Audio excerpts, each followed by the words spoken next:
Bonjour à tous, bienvenue dans une nouvelle vidéo. Cette semaine, j'ai décidé de vous parler de santé mentale, un sujet qui me tient très à cœur.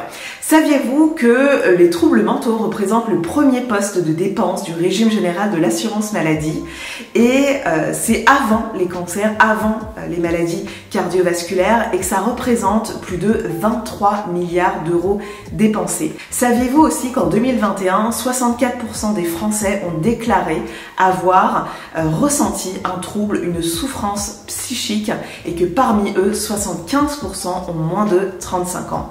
Ce sont des chiffres largement importants et significatifs pour faire de la santé mentale un vrai sujet de société. Et aujourd'hui, en tant que coach de vie, j'avais envie de proposer des bonnes habitudes, des bonnes pratiques à avoir dans sa vie pour aider à soutenir et à entretenir sa santé mentale. Si la santé mentale est un sujet de près ou de loin qui vous concerne, je vous laisse avec la suite de la vidéo. Première habitude à développer, c'est la pratique de l'introspection. Qu'est-ce que c'est l'introspection? C'est un moment en fait avec soi-même, c'est un point avec soi-même. C'est l'occasion en fait de prendre un petit peu de la hauteur pour regarder d'en haut sa vie et faire le point, voir ce qui va, voir ce qui ne va pas, comment on avance sur ses objectifs personnels, professionnels, qu'est-ce que l'on peut améliorer dans sa vie, qu'est-ce que l'on a envie de changer, d'éliminer, etc., etc. L'intérêt de cette introspection est de s'assurer, de garantir que l'on est toujours au pouvoir, au contrôle de sa vie, que l'on fait les choses pour soi et non pour les autres et que l'on est toujours aussi dans cette démarche de toujours mieux s'écouter, de toujours mieux se connaître. Deuxième habitude, c'est celle de vivre le moment présent. Très important ça, de vivre le moment présent, le ici et le maintenant et d'en être conscient, de s'y connecter. Arrêtez de se créer des angoisses en pensant au passé ou au futur. Le passé, il est passé, comme son nom l'indique, donc vous n'allez jamais pouvoir le changer. La seule chose intelligente que vous avez à faire du passé, c'est d'apprendre les leçons, de les prendre et de les appliquer, de faire en sorte qu'elles vous servent à quelque chose dans le présent. Donc voilà, le passé, il est derrière nous, on ne pourra jamais intervenir dessus. Pour ce qui est du futur, alors il est normal de penser à son futur, à son avenir, etc. D'autant plus qu'il y a certaines choses du présent que l'on fait pour notre futur, mais ça ne sert strictement à rien et ça ne va pas vous faire avancer non plus d'y penser tous les jours. Et puis dans le futur, il y a cette part aussi d'incertitude, c'est-à-dire qu'on n'est pas sûr que les choses vont passer comme on les avait prévues. Le monde évolue tellement vite et il est tellement imprévisible aussi que je pense qu'il faut pas trop se mettre la pression par rapport à ça.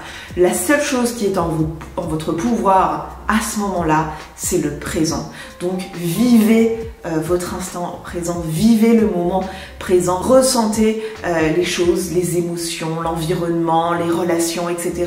Connectez-vous bien à cela et faites déjà de votre présent votre bonheur. Troisième habitude, c'est de s'autoriser plus de me time. Les me time, ce sont ces moments où l'on est seul avec nous-mêmes et ce sont toutes ces activités qui nous font vraiment du bien, qui nous ressourcent, qui nous libèrent, qui vraiment nous rechargent les batteries. Ce que je vous suggère de faire, c'est de lister toutes les activités qui vous font du bien, même celles qui vous paraissent minimes, voire ridicules, et de vous forcer à les faire une fois par semaine, de vraiment l'intégrer dans votre agenda. Et cette activité, ça peut être quoi? Ça peut être un moment skincare, ça peut être la cuisine d'une nouvelle recette, ça peut être un repas avec une ou un ami, ça peut être une activité plus artistique. Pour ma part, j'ai découvert ces derniers temps le scrapbooking et c'est une activité voilà, que j'aime beaucoup pratiquer, qui me fait travailler ma créativité et aussi le fait d'être concentré sur le moment présent. Quatrième habitude, c'est celle d'accueillir et d'accepter ses émotions. L'idée ici est de s'autoriser à ressentir ses émotions. Parce qu'apprendre à gérer ses émotions, c'est apprendre à les comprendre. Donc si vous êtes triste, n'essayez pas tout de suite de fermer encore plus le couvercle de la cocotte minute et d'étouffer les choses. Autorisez-vous à être triste. Demandez-vous pourquoi est-ce que vous ressentez cette émotion. Est-ce que ça en vaut vraiment la peine? Et qu'est-ce que vous pouvez faire pour aller mieux? Si c'est de pleurer, pleurez. Si c'est de cuisiner un fondant au chocolat, faites-le. Mais vraiment, essayez de comprendre vos émotions pour mieux les traiter et les gérer. Cinquième habitude, celle de trouver un moyen d'exprimer ses émotions. Ça vient en complément de l'habitude citée précédemment. La danse, la musique, le chant, l'écriture, le fait d'avoir une relation, un échange avec une personne avec laquelle on a confiance, avec laquelle on est à l'aise. Voilà autant de moyens d'exprimer ses émotions, mais le plus important, c'est de les libérer et de ne pas les accumuler à l'intérieur de soi. Pourquoi? Parce qu'en fait, tôt ou tard, c'est notre corps qui va en pâtir, c'est notre corps qui va subir ces mots, mots M-A-U-X, et il va vous le faire ressentir. Et l'année dernière, j'ai eu cette expérience-là, et c'est comme ça que j'ai appris voilà, que notre corps nous parlait, qui communiquait avec nous, qui nous envoyait tous les jours des messages. Et franchement, c'est fut un épisode assez, je vais pas dire traumatique, mais presque pour moi, puisque j'ai eu très peur et ça a causé chez moi des troubles d'anxiété. Mais en fait, si vous voulez, j'avais des petits mots corporels qui n'étaient autres liés qu'à un poids tellement devenu insupportable pour mon corps, tellement j'ai accumulé voilà, mes émotions, etc., que voilà, ça s'est traduit par des mots corporels. Et c'est vraiment ce que je veux vous éviter de vivre. Donc trouvez un moyen d'exprimer vos émotions, et pour ma part j'ai trouvé dans le journaling ce moyen de me libérer de mes émotions. Ça me fait énormément du bien d'écrire sur un petit carnet tous les jours ou presque tous les jours. Je ne réfléchis pas trop à ce que je dois écrire, j'écris juste ce que j'ai envie d'écrire, ce qui me pèse, ce que j'ai besoin d'exprimer, tout ça. Sixième habitude, celle de se connecter aux autres et de passer du temps qualitatif avec eux. En tant qu'être humain, nous avons tous besoin des autres, d'être en contact avec les autres. C'est un besoin naturel que nous avons, et alors que tout dans la société nous incite à nous séparer, à vivre dans notre coin en toute autonomie, on a perdu en fait cette notion d'importance de la relation avec les autres, et je trouve ça vraiment dommage. On a aussi dans notre société tout pour être heureux. Notre qualité de vie s'est beaucoup plus améliorée en comparaison à des années avant, et pourtant j'ai l'impression qu'on n'a jamais été autant malheureux. C'est tout le paradoxe, et les cas de personnes en dépression ne font qu'augmenter. En France, une personne sur 5 a souffert ou souffrira dans sa vie de dépression. D'ailleurs, c'est une maladie qui touche plus les femmes que les hommes, mais voilà, je voulais en tout cas souligner l'importance d'avoir des relations avec les autres. Donc n'ayez pas peur de faire ce premier pas, d'envoyer un message, d'appeler une personne avec qui vous avez envie d'être en connexion, vous avez envie d'échanger, et avec laquelle aussi vous vous sentez comprise, écoutez, en confiance et énergisez. Le plus important, ce n'est pas la quantité de vos relations, mais la qualité de vos relations, et vraiment le bienfait qu'elles ont dans votre vie, la façon dont elles vous nourrissent positivement, qu'elles vous élèvent et qu'elles vous énergisent. Alors, septième habitude, c'est celle d'être bienveillant avec soi-même, d'être gentil avec soi-même, et c'est bien une personne qui a souffert de ça qui vous l'exprime. Pendant très longtemps, j'étais très dure avec moi-même, très exigeante, jamais satisfaite, voilà, j'étais vraiment dans de l'auto-sabotage. Et j'ai appris en fait que ça ne me servait à rien. Et c'est vrai, quand on fait le point, franchement, à quoi ça sert cette négativité-là? Est-ce qu'elle nous fait concrètement avancer quelque part? Est-ce qu'elle nous dynamise? Est-ce qu'elle nous énergise? Est-ce qu'elle nous fait du bien? Absolument pas. Ce qu'on va faire là ici, c'est qu'on va shifter cette négativité-là, on va complètement l'arrêter pour un langage, une expression orale qui est beaucoup plus dans la positivité, dans la bienveillance, dans l'amour et dans la bonne énergie. Ça c'est du bon, ça fait vraiment du bien. Et être bienveillant avec soi-même, c'est d'accepter aussi que la vie n'est pas toujours comme ça. C'est pas toujours la flèche vers le haut, qu'il y a des moments qui vont être un peu plus down, un peu plus difficiles, qu'il y a des moments où vous allez échouer, que vous allez faire des erreurs, mais tout ça, ça fait partie en fait du process et de la vie, et donc que c'est totalement acceptable et ok. Donc soyez vraiment bienveillant avec vous-même. Dans les moments où vous sentez que vous êtes vraiment dur avec vous-même, imaginez que vous êtes en train de parler à une personne que vous aimez très fort, votre maman, votre soeur, votre frère, votre meilleur ami, et demandez-vous qu'est-ce que vous seriez en train de lui dire à ce moment-là et appropriez-vous ce discours. 8e habitude, c'est celle d'apprendre à dire non. Je sais que c'est quelque chose de difficile pour beaucoup d'entre nous et pourtant elle est très importante. Pourquoi? Parce qu'en fait, quand on dit non, on s'affirme, on pose ses limites. Ne craignez pas les réactions potentielles des autres, les jugements qu'ils peuvent avoir vis-à-vis de vous, parce qu'en fait, en acceptant tout le temps, en étant tout oui à tout ce que les autres vous demandent, ce que vous êtes en train juste de faire, c'est de satisfaire leurs besoins, mais pas les vôtres. Et vous êtes aussi probablement en train de nourrir un besoin de reconnaissance et d'amour. Et ça peut être mauvais et dangereux pour vous. Dire non, ce n'est pas un acte malpoli, irrespectueux. Ça ne veut pas non plus dire ne pas vouloir. Vous allez comprendre avec l'exemple que je vais vous donner par la suite.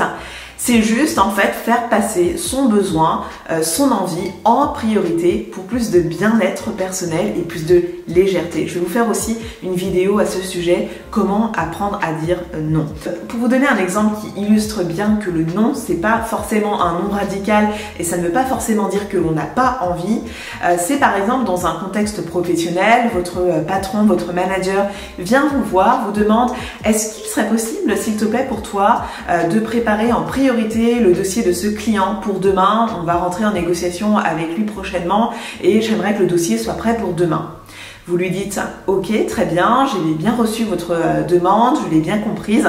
Cependant, je ne pense pas que je vais avoir le temps de préparer ce dossier en un jour. Il me faudrait plutôt 2 jours pour qu'il soit parfait, pour vraiment traiter le dossier de fond en comble. Est-ce qu'il serait envisageable et acceptable pour vous de m'accorder un délai de 2 jours ?» Vous voyez, c'est pas un non, non, non, je n'ai pas envie, je ne le ferai pas. C'est non.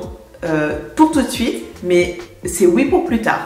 9e habitude, arrêtez de se comparer aux autres. Un conseil bateau et qui pourtant explique beaucoup de mal-être chez certaines personnes, notamment dans notre société actuelle, et ce sous l'effet principalement des réseaux sociaux. Alors à ce sujet, moi qu'est-ce que j'ai envie de vous dire? Comparez-vous aux comparables. Comparez-vous aux comparables, ça veut dire 2 choses pour moi. Premièrement, il y a quelque chose de très malsain en fait sur les réseaux sociaux, c'est que vous voyez, quand on est spectateur en tout cas, qu'on voit le résultat final, on voit la perfection, on voit voilà, la beauté du résultat final, mais on ne voit pas toutes les étapes qui ont été faites derrière, qui sont forcément remplies de hauts et de bas, de moments de colère, de moments de doute.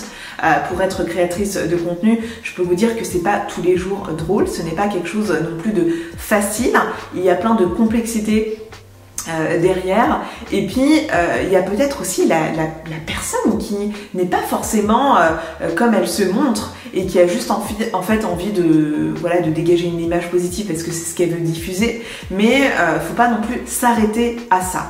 Et deuxième chose, qu'est-ce que ça veut dire se comparer aux comparables? Ça veut dire ne vous comparez pas à des personnes qui ne vous inspirent pas profondément. Si demain vous voyez une fille avec un joli maillot de bain, dans un joli corps, etc., et que ça vous fait un petit quelque chose, demandez-vous, est-ce que vous en avez vraiment quelque chose à faire en fait d'avoir ce corps parfait, etc. Est-ce que s'il n'y avait pas toutes ces images-là, vous seriez ok avec votre corps et vous l'accepteriez tel qu'il est? Eh bien, si la réponse est oui à ces 2 questions, c'est peut-être qu'en fait, en réalité, vous vous en fichez d'avoir un corps parfait, quoi. Et donc, posez-vous les bonnes questions. Ici, ce que j'ai envie de vous dire, c'est de vraiment vous comparer à des personnes qui vous inspirent profondément, qui vous apportent quelque chose, qui vous font monter vers le haut, qui vraiment vous servent, vous rendent service, vous apprennent des choses. Et tout le reste, eh bien, on se désabonne. C'est la solution radicale et pourtant simple à faire. On se désabonne, on n'est pas obligé de suivre les personnes voilà, qui ne font pas sentir bien, tout simplement. Au lieu de perdre du temps dans cette comparaison-là, j'ai envie de vous dire quelque chose. Utilisez plutôt ce temps pour mieux vous connaître et mieux savoir ce que vous avez envie pour votre vie. Dernière habitude, la 10e, pratiquer la gratitude quotidiennement. Ça prend 30 secondes. 30 secondes d'exprimer verbalement ou à l'écrit quelque chose dont vous êtes reconnaissant, quelque chose pour laquelle vous avez envie de remercier le ciel, quelque chose dont vous êtes fier, dont vous êtes content, qui vous rend heureux. Il y a énormément de recherches, d'études scientifiques qui ont été faites autour de la pratique de la gratitude et qui montrent en fait leur lien positif avec le bien-être d'un individu. Et plus précisément, ce que ça dit, c'est que les personnes qui pratiquent quotidiennement la gratitude sont